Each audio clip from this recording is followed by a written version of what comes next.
বন্ধুরা আজকেও চলে এলাম সুন্দর একটা রেসিপি নিয়ে। আজকে আমি করব হচ্ছে ভোলা মাছের সর্ষে পোস্ত আর কাঁচা লঙ্কা দিয়ে ঝাল।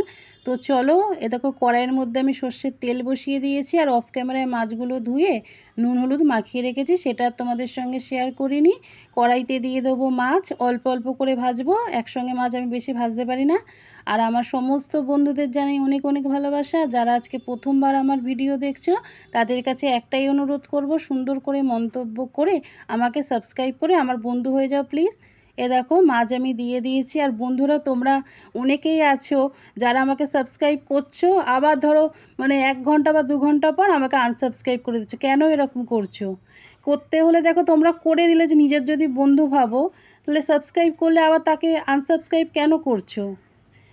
এইগুলো আমি বুঝতে পারি, কিন্তু কি বলো তো, তোমাদের থেকে ভিডিও শেয়ার করি, একটা মনে তো আশা থাকে যে একবার সাবস্ক্রাইব আমার বাড়লে আর কমবে না, কিন্তু দেখছি প্রায়ই আমার সঙ্গে হয়ে চলেছে এরকম। প্লিজ করা বন্ধ করো।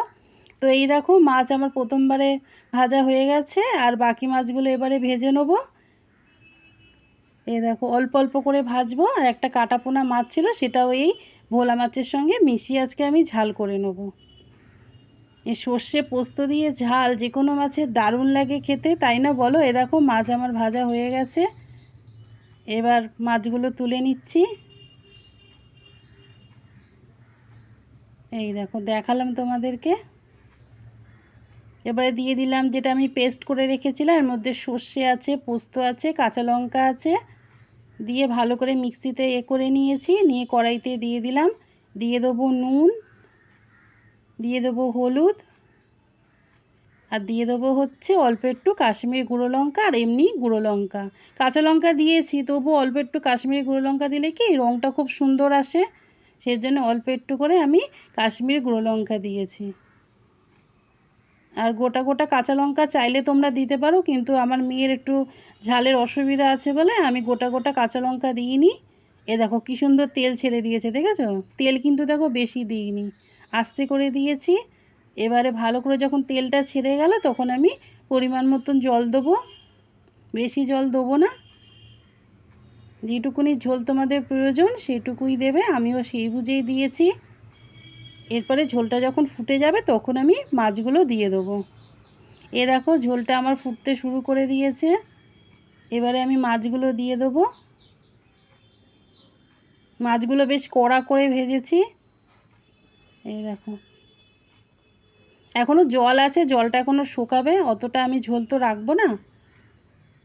একটুখানি শুকানোর পর তারপরে দিয়ে দেবো, আমি দেখলাম বোধহয় নুন একটু কম ছিল বন্ধুরা, এই জন্য নুন দিয়ে দিলাম। দিয়ে দেবো হচ্ছে সর্ষের তেল। সর্ষের তেল দিলে এই মাছের ঝালে খুব সুন্দর একটা সেন্ট ছাড়ে। যারা দাও আমার মতন, ধরো সর্ষে পোস্ত দিয়ে মাছের ঝাল করলে অনেকেই তো আছো সর্ষের তেল দাও, দারুণ লাগে, এর একটা আলাদা ঝাঁঝ ওঠে, খুব ভাল লাগে খেতে। আর মাছ তো আমরা বেশিরভাগ ভাত দিয়ে খেয়ে থাকি, সর্ষের তেলের গন্ধটা বেশ ভালো লাগে, সেই জন্যই দিলাম।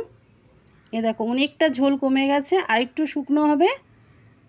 আর ধনে পাতা দিলে খুব ভালো হতো, আমার কাছে আজকে ধনে পাতা নেই, সেই জন্য ধনে পাতা দিতে পারলাম না। তোমাদের কাছে থাকলে যখন এরকমভাবে ঝাল করবে চেষ্টা করবে অল্প একটু ধনে পাতা কুচিয়ে দেওয়ার, দারুণ সেন্ট আসে।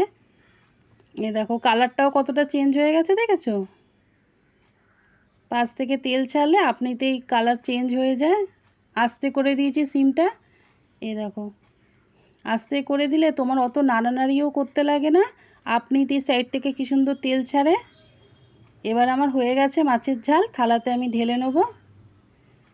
গরম গরম ভাত এরকম হচ্ছে ভোলা মাছের ঝাল, দারুণ লাগে খেতে।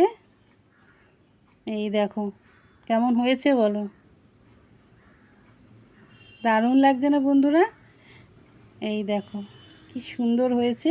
আর আমার যদি ভিডিও তোমাদের ভালো লাগে, প্লিজ বন্ধুরা আমার সঙ্গে থেকো, আমাকে দেখতে থেকো।